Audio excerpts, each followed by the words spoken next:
Welcome to episode 5 of Why the Small Face podcast.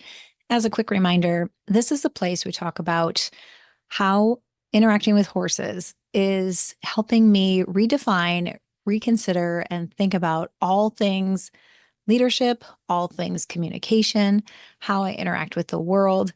Um, my husband and I bought this farm about 4 or 5 months ago, and it has been quite the experience. Very whirlwind, very quick moving, very hard as we jumped into one of the hardest seasons, literally the winter season, which has been one of the most intense winters we've had in years.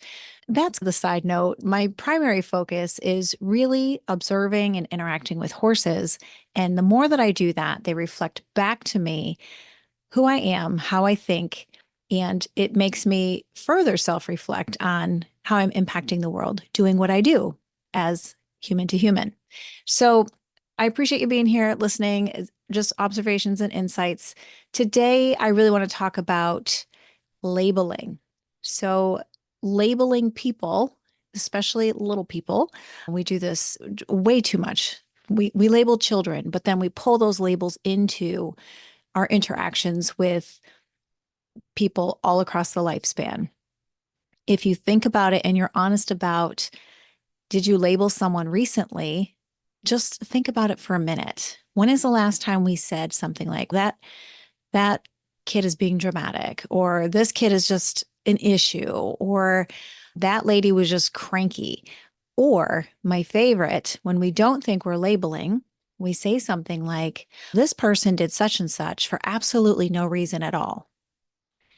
It's kind of common language. We talk like this all the time, but what we're doing is we're putting our definition of something that is really not accurate onto another human. And then we are allowing ourselves to dismiss what is the actual root of that behavior so that we close off an opportunity to really help that person with something that they might need help with.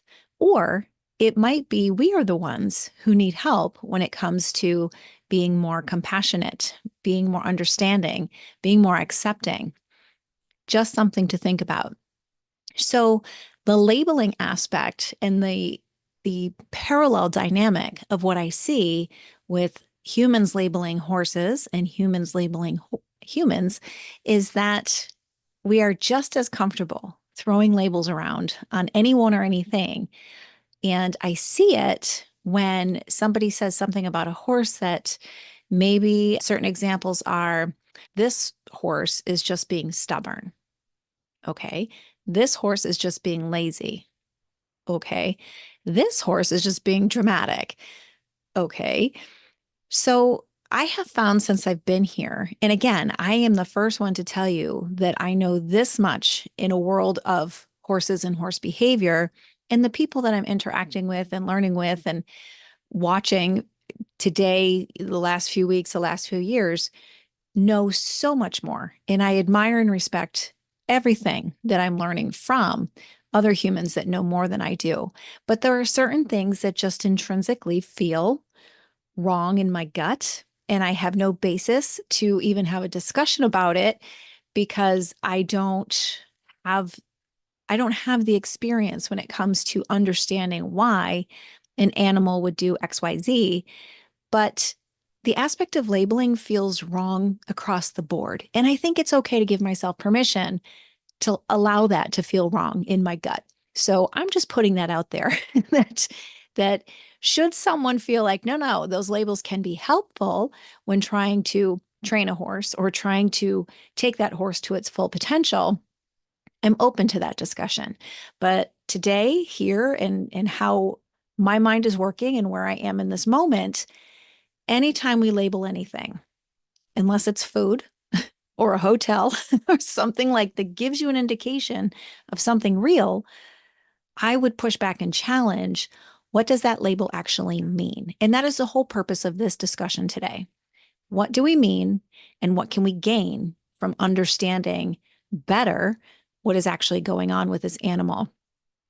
One of the things that I found in my studies with trying to understand horses and how and why they act the way they do I learned that they are so incredibly good at masking their own pain level that there are many times that veterinarians, horse psychologists, trainers, many times when they are reporting out that a horse owner reported their horse as being lazy or problematic or stubborn.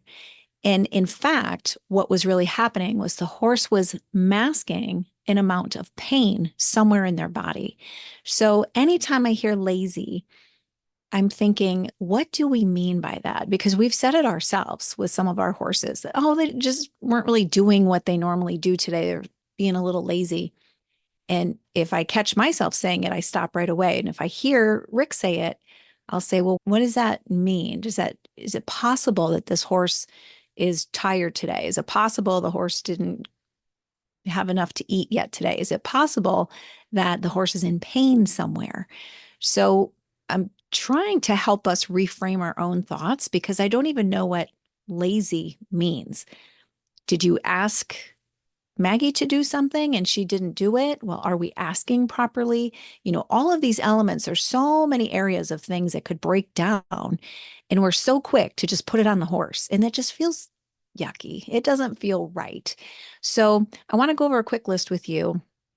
Pull up my little Google machine here. I want to go over a quick list with you on why it's harmful to label and just put labels on anyone. Now, this context that I'm reading from is why it's harmful to label children, but I want you to think about these labels and these concepts and how it transfers over into labeling any other animal. I'm talking about horses, but you can do the same with dogs, whatever it might be. So, one of the reasons why labeling is harmful is that it's very limiting to that person's potential. I don't know if you were a kid from the 70s, I'm a kid from the 70s. And my first 10 years of life was, she's got potential. She's not living up to it. Heard it 1,000 times, but I had no idea what it meant. And I think I got labeled over and over again as probably, I don't know if the word lazy was there, but I got to tell you, I know what was going on with me. I was stressed and I was anxious and I had a really hard time learning. And in the 70s, they weren't too great on picking up on any kind of learning differences. So I don't know if I would say that I had any learning disabilities, but I would certainly say I didn't learn the way that the information was being taught. So whatever that means, that means. So some of the labels might have been not so smart, disengaged, not really trying, not putting forth the effort. I was quiet to a fault. I was so anxious that I didn't speak. So I'm sure that there were some words that were used around, sensitive and shy and all of those things that I could identify with. But at the same time, I knew that was coming from I was terrified. I was terrified to be in the world. So think about that in terms of a small child. Think about that even in terms of a full grown adult who's not kind of found their way and reconciled that process of understanding that they aren't who their labels want them to be.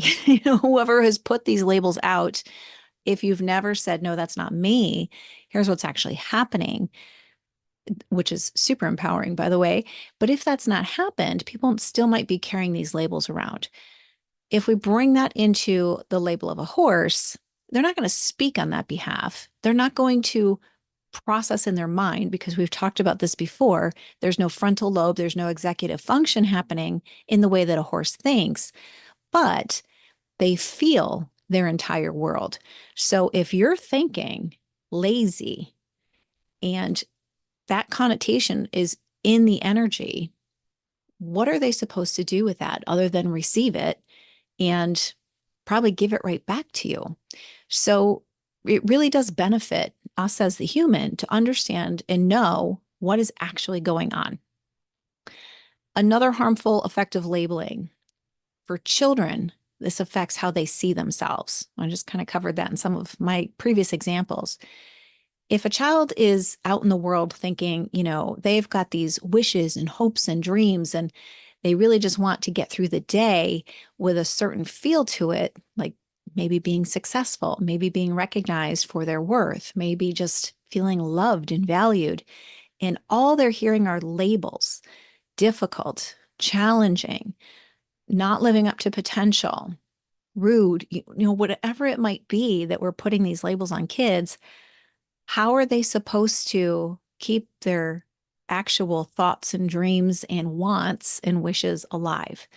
It's something that we really have to think about, especially if you're interacting with kids in a teaching component or you're visiting as a family member. We might not always know what our kids are experiencing. We don't know how they're being taught. We don't know how they're being reflected as who they are in the world from their caregivers. Even loving, adoring parents, sometimes we say things that are really, really inappropriate for kids, and we're putting labels on our kids, and we just don't recognize it because we think we're just parenting. So we won't get into all of that because that can really be a divisive topic, and I don't want to pick on anyone, and I certainly don't want to feel bad about any choices any of us have made before. My point is, if we hop to a conclusion to just accept a label on a child, we have to reconsider why. Why are we doing that? So if it can influence the way that a child sees themselves, let's pull that again into the horse world. Do I think a horse do they have a confidence issue? Are they aware of how they are perceived and received in the world? Well, these are things I'm still learning. I can't give you a total breakdown of that, but I do watch how the horses interact with each other and how they relate to each other and how they relate and interact with people. And I do know that the way we treat them has absolutely everything to do with how they respond to us. So if we're coming at them with preconceived notions and we think that they're not going to pick up on that and then perhaps pause in what they give back or underperform in what they give back or completely shut down and turn their butt to us, which is a sign of disrespect, of course they can pick up on what we're thinking and what we're feeling. They are so intelligent. They are so smart. They're so highly sensitive. It doesn't matter if they don't understand human language, and it doesn't matter if they can't talk back to us. What matters is they feel what we're thinking. So if we really want them to be their best self, we need to be thinking about them as their best self. Labels have no assistance in doing that. Another reason why labels are damaging, it influences how they're treated. I don't know if you've ever seen this. I've spent a lot of time in preschool classrooms, a lot of time in elementary classrooms, and actually a little bit of time in some other grades. But when there is a child that everyone has decided is trouble, problematic, difficult, mean, whatever label you put on this child, if you have put that out there that it is acceptable and that child receives that because there's no use in them trying to get away from it because they keep walking into it over and over and over again, then everyone else picks up on that. The other kids pick up on it. The other teachers pick up on it. Other parents pick up on it. I've watched this unfold, and it is heartbreaking. What I hate about this is if you think about a child who's coming from a place of being anxious, a place of being misunderstood, a child whose needs are just different enough from what they're getting in their environment to stand out, that they need something different. And instead of delivering what they need, because we haven't put the time into understanding it, they just get labeled and treated differently. It's crushing because that the child doesn't have the capacity to cognitively stand up for itself to say, excuse me, I believe what's happening here is they don't have that. And even the adults that might have that sometimes don't stand up for that child if they know it's not going to be received. So it depends on the environment and the culture of where this is happening. But it is absolutely paramount that the adults who have influence in that environment are taking a stand to say, hold on a second, what is the need of this child? We're missing something. And advocate for that child. It doesn't matter if they're difficult. It doesn't matter what label everyone else has accepted. It's still unacceptable. Meet the needs of the child and everything changes. I will stand by that forever and sing that. And how do they say that? Die on that hill? Because I believe that so strongly. So, because I believe that so strongly in the world of children and humans, it's really easy to pull that over and apply that in the world of horses. And I will say, I've seen this as well. So, if we label a horse as difficult, do we think that's going to influence the way that horse is treated? Absolutely. Myself included. If someone were to say to me, that horse has issues, or that horse is mean, or that horse is squirrely, I'm probably not going to go near that horse with a 10-foot pole. However, if there are certain conditions that that horse has been responsive to, and you can change the conditions so that the horse can be open and receptive to receiving what every being needs, which is love and care and attention and being taken care of, that would change things. Even me, who's terrified of anything that I can't predict and control, I would act differently. I would understand that once that horse's needs are met, I could expect a turn in that relationship, that I wouldn't have to be afraid. And that horse would probably demonstrate some different behavior. Again, I know this much in terms of how to do that with the horse, but the concept of the potential and the possibility of a horse acting differently when its needs are met, that's a pretty easy and basic concept to me. Another reason why labeling is so damaging is that it damages relationships. Think about any tense interaction you've ever had with another human. How many of those tense interactions have really been rooted in either agreement or disagreement around labeling a person or a couple or a family? We generally find that tension and that friction when our values clash and collide. And it's not that it just stays there, but it's that it stays there and it's unresolved. So we don't probe, we don't dig deeper, we don't ask for clarifying questions, we don't seek out a deeper level of understanding.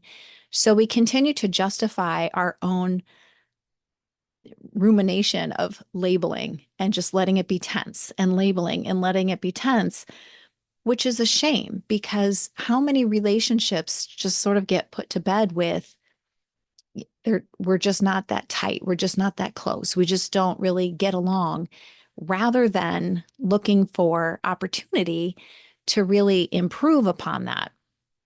Now, it's personal choice, of course, how much you want to put into building relationships and making time for those relationships.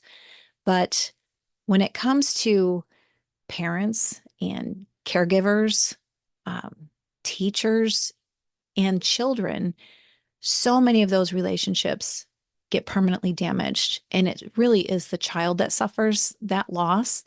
And that child carries that through its lifetime. And then it sits on that child's responsibility, the shoulders of responsibility to deal with later in life and try to resolve. And that, I just think that's heartbreaking. I find that really hard to watch.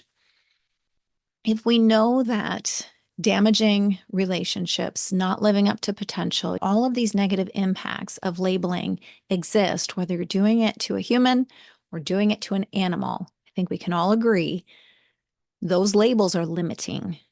And why limit any relationship when relationships have the potential to be so beautiful and make such a deeper impact on each other and on the world? What can we do to flip the dynamic? How can we avoid putting these labels on? Because once we've been conditioned to do it, holy cow, we just keep doing it and doing it and doing it.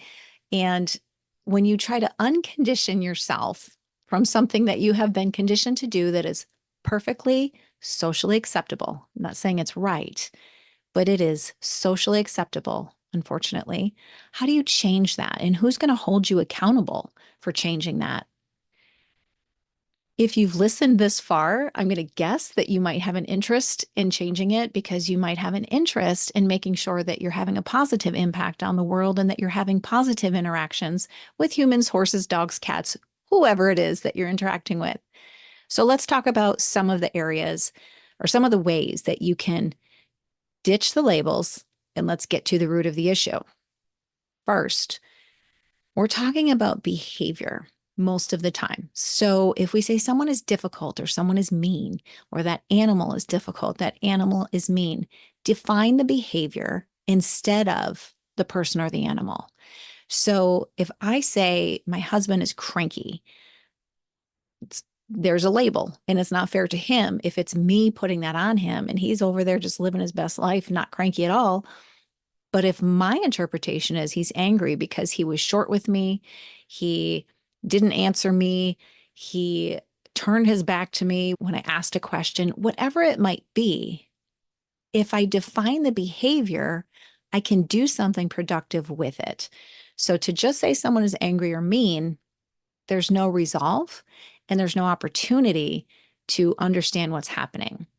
If I define the behavior, you were short with me in your response. You turned your back on me when I asked a question. You raised your voice and I don't know why, and I'm really sensitive and that made me upset. Whatever that is gives the other person an opportunity to say something back, like, I raised my voice because it got windy and I didn't think you could hear me. Or I turned my back on you because I thought you were done speaking. I didn't hear you. Or I was short with you because I'm anxious about the task that I'm doing and you interrupted me. These things are game changers. Then you have two-way conversation that continues to go on until it is resolved. Now, in those examples of defining the behavior and trying to understand why somebody might be short, and they said, in my example, where let's say my husband said, I was nervous about something else that I was doing and you interrupted me, that wouldn't sound like there's a pattern of behavior there. But if I simply labeled him and didn't get to the root of what the issue is, that means I will carry that experience into the next hour and then into the next day and into the next week and month and so on. If I choose not to resolve it and I carry it with me, then I'm going to be looking for this, what we call confirmation bias, in all of our other exchanges. So it would be saying, you're short with me, not resolving it, and then looking for every other opportunity. Let's say I'm a chronic interrupter. And let's say every time I interrupt him, he's short with me because he's trying to do something else and not just simply saying, I can't talk about this right now. Let's make time later. This is what happens in human dynamics and human behavior. If we were not being that clear and direct with each other, I would just keep carrying this he's short with me thing as a pattern of behavior when in fact it's not his pattern of behavior. It could be mine, or it's a clash and a combination of both of ours. It is so common and so easy for us to bring this dynamic, even as the adults who are supposed to be the mature and educated beings. We bring this to children all the time. And then we start putting these labels on them instead of taking the time and defining the behavior. Once we define that behavior of what the child is doing, or once we define that behavior of what the horse is doing, we are presented with a whole host of other strategies to move forward and resolve whatever issues we are concerned about. We want to avoid using words like always or never. So if we go back to the example that I used before, let's say I, in a huff, said to my husband, you're always short with me, or you never listen to me, or you're never nice to me. None of these things happen, by the way. That's why it's easy to use these as examples. If I was doing that, I've already decided, and it already conveys to the other person, there's no resolve here. I have decided that you are always going to be short with me. It's a showstopper. Where do you go with that from there? There's nowhere to go. So instead of saying always or never, you're never nice. You never give me a chance. You never show up on time. You never compliment me. Whatever it is that we're doing, or for the horse, you never listen to me. You never are calm when I put your saddle on. These are things people say all the time. avoid doing that, because when we're saying that, we're sealing it in. We're sealing it in and we're saying, that's it. You never do this. How would you expect a horse to be calm if we consistently say, you're never calm when I put your saddle on? Again, they might not understand the human language, but they're feeling that energy and they're feeling the message and they're receiving the message. And we're doing nothing to create the environment of helping them be calm and making that exchange of putting a saddle on a positive one. So we have to regulate ourselves. We have to be the ones who catch ourselves. If I catch myself saying always or never, I stop and I think, oh, I am not communicating effectively. And if I'm doing it with humans, I am more than likely doing it with horses. And when I catch myself doing it with horses, that's my reminder that I'm more than likely doing that with humans. Food for thought. Another thing that we can do is we can reframe our labels. So this goes back to the example I used when I'm pretty sure I was labeled as shy. I'm pretty sure I was labeled as timid, all of those things. Instead of shy, I don't think at the age of 5, when I was in kindergarten, I don't think any adult was using the word anxious towards children. I don't know why, but I never heard that word till I was much, much older. And it probably would have been a little bit helpful if an adult had thought about it in that way, to think, I think this little girl is anxious. Let's have a conversation with her and help her understand what that word means. And then maybe we can build a plan to help her feel less anxious. In today's world, I think it's much more common to do that. I think we have more resources, we have more skilled teachers to do that kind of a thing. But it's still real easy to just say, oh, they're shy. Oh, they're nervous. Oh, they're just so quiet. How do you know? How do you know? Have we taught the child what these different things mean? And are we willing to not put that child in a box with that label on it? So defining, what does shy mean? For me, it meant I couldn't really make eye contact. I wasn't comfortable speaking. I would break out into the red flush when I had to talk. I didn't stutter so much, but there just wasn't much speaking of, at all. Knowing that that's what we see, we can take that and then start to question why. Why is this child not making eye contact? There must be something to do with confidence, fear, trust, and start breaking it down. And what can you imagine how secure a child would feel, even if you don't see an immediate desire to want to help define what's going on, but the safety element of an adult taking the time to care about what's going on with them, that's huge. It's huge. They feel seen, they feel heard, and it might take some time for them to come around and be a part of that engagement to understand where they're coming from, but they will feel seen and heard and safe.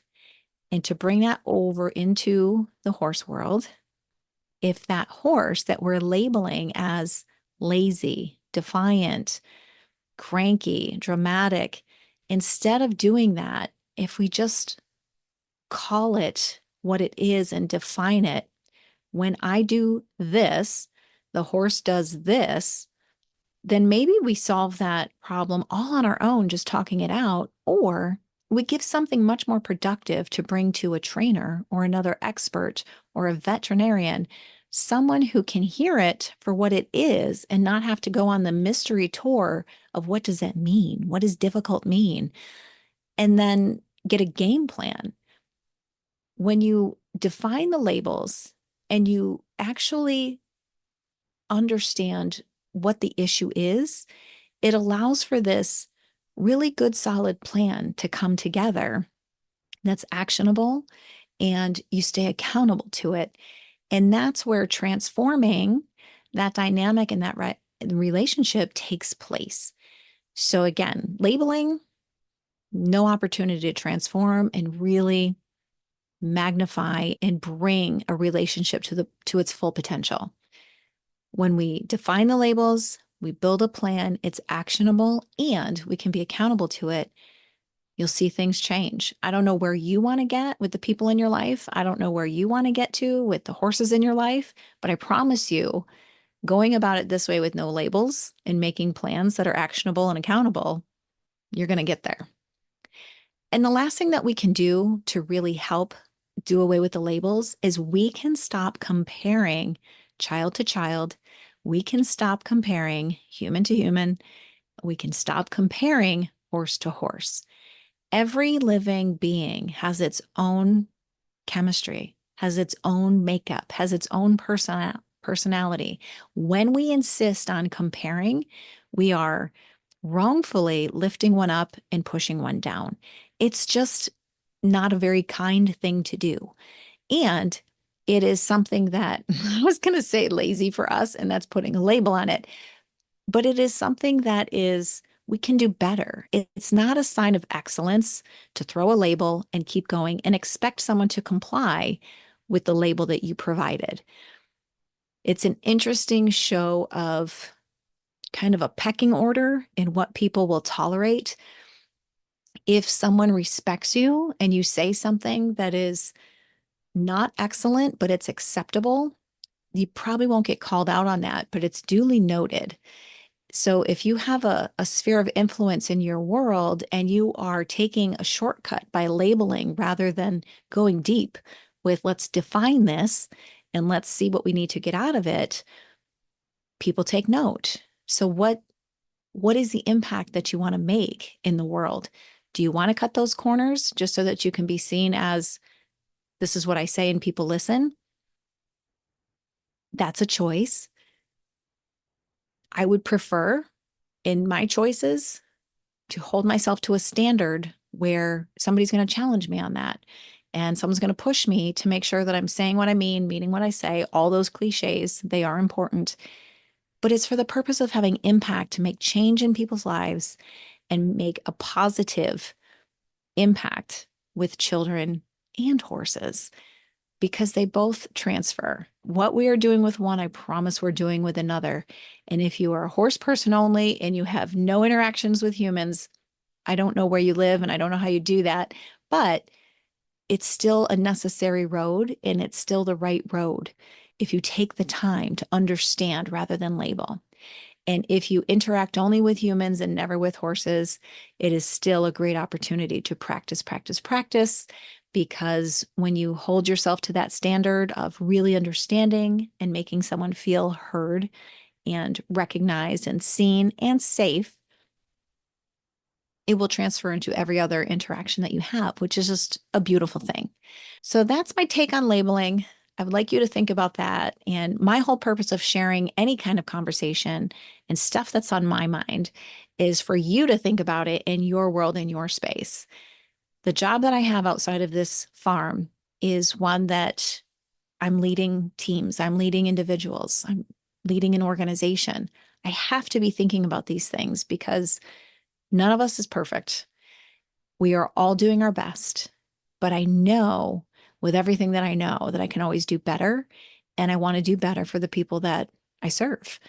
So I hope that you have some element of that going on in your life as well, and that you feel inspired to go make a deeper impact for the betterment of all people. Before I leave you, I got a recent update. I said a few episodes back, I was so pumped because Boot Barn was coming closer to home. And lo and behold, that store is open and I am so excited to get there. But until I do, let me share with you a couple of things that I've purchased in the past from Boot Barn because I love to talk about clothes and goodies and all of that fun stuff. This lovely vest that I have on, it is cold here. It's February and it has been the longest winter that we've had in years. So this, even though it's sleeveless, feels like an absolute blanket. It's so cozy. I've got these buttons. It has all these little studs, kind of like a blanket. Now I'm looking at it. It's kind of like I think there's like furniture that that has this kind of embellishment on it. But the vest goes all the way down to like mid-thigh and it's flannel and it's really cozy and it has a nice design on it with the Thunderbird theme. Just, absolutely love it. So I encourage you to do something fun if Boot Barn is not your thing. When you're working on things to grow your brain and challenge yourself to be a better human out in the world, you have to balance that with fun and creative things as well. So that's why I like to talk about these things. That's why I enjoy the simple little things like this. And earrings, these are the partner to the turquoise ones that I had on before. They're just a brown version of that. They happen to go pretty well with this today. So that is my fun little nugget of wardrobe talk. And I do hope for you that you are enjoying your world, your space. I do hope that you are interested in making an impact in every single thing that you do with every single human that you touch. So go do something fun, go be awesome, and go make a positive impact on the world. Until next time, see you then.